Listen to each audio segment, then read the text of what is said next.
এটা যেহেতু একটু বেশি তিতা, বলছে এটা ডায়াবেটিসের জন্য নাকি ভালো। আমরা কিন্তু আমাদের দেশে প্রাইমারি শিক্ষা কিন্তু সম্পূর্ণ অবৈতনিক, এবং আমরা প্রাইমারিতে মায়ের নামে কিন্তু উপবৃত্তি দিয়ে থাকি। তাছাড়া আমরা বিনা পয়সায় বই দিচ্ছি। কাজে আমাদের চা শ্রমিকদের সন্তানরা বা ওখানে যারা কর্মচারী তাদের সন্তানরা যাতে যথাযথভাবে লেখাপড়া শিখতে পারে সে ব্যবস্থাটাও করে দেওয়া দরকার, এবং সেটাও করবেন যারা মালিক। আর সরকার পক্ষ থেকে যে যে সুবিধা দেওয়ার সেটা তো আমি দিচ্ছি এবং দেব, কিন্তু আমি চাই যে তাদের আমাদের কিন্তু প্রত্যেক এলাকায় স্কুল আছে, সরকারি স্কুল, তো সেই স্কুলে যাতে সকলের ছেলে মেয়ে একসাথে পড়তে পারে সেই ব্যবস্থাটা আমাদের নিতে হবে।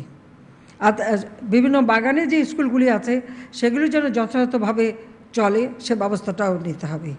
কাজে সেদিকে আমাদেরও বিশেষ দৃষ্টি থাকবে। আর সেই সাথে আরেকটা কথা বলবো যে এখন কিন্তু মানুষের রুচিও বদলে গেছে। আপনারা জানেন এখন চা শুধু চায়ের পাতার চা না, এখন বিভিন্ন ধরনের চা পাওয়া যায়।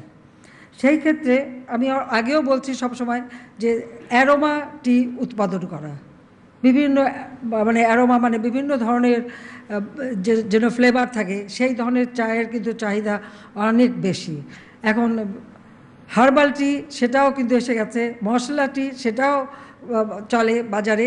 তো এই চা উৎপাদনের সাথে সাথে এই দিকটাও যদি নজর দেওয়া যায়, অর্থাৎ যেমন এখন তুলসী পাতা ব্যবহার হয়, নানা ধরনের ঔষধি পাতা ব্যবহার হয়, বিভিন্ন ধরনের ফুল, জেসমিন টি সেটাও তো খুব বাজারজাত হয়।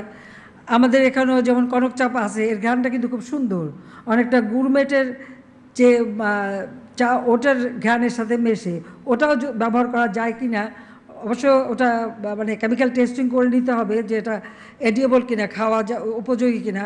এরকম বিভিন্ন ধরনের চা করা যেতে পারে। তাছাড়া তুলসী, আদা, লেবু, তেজপাতা, এলাচি, লং, দারচিনি, আমরা তো বিভিন্ন কিছু দিয়েই চা বানাই।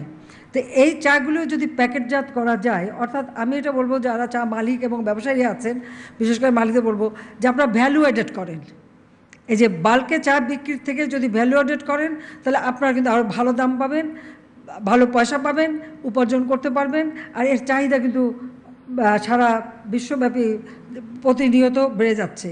এখানে আরেকটা জিনিস হচ্ছে পাট পাতার থেকে চা তৈরি করা, এটার উপরে কিন্তু গবেষণাও চলছে এবং সীমিত আকারে প্রস্তুত হচ্ছে যে পাট পাতা থেকে চা। এবার এটা বলছে যে এটা যেহেতু একটু বেশি তিতা, বলছে এটা ডায়াবেটিসের জন্য নাকি ভালো।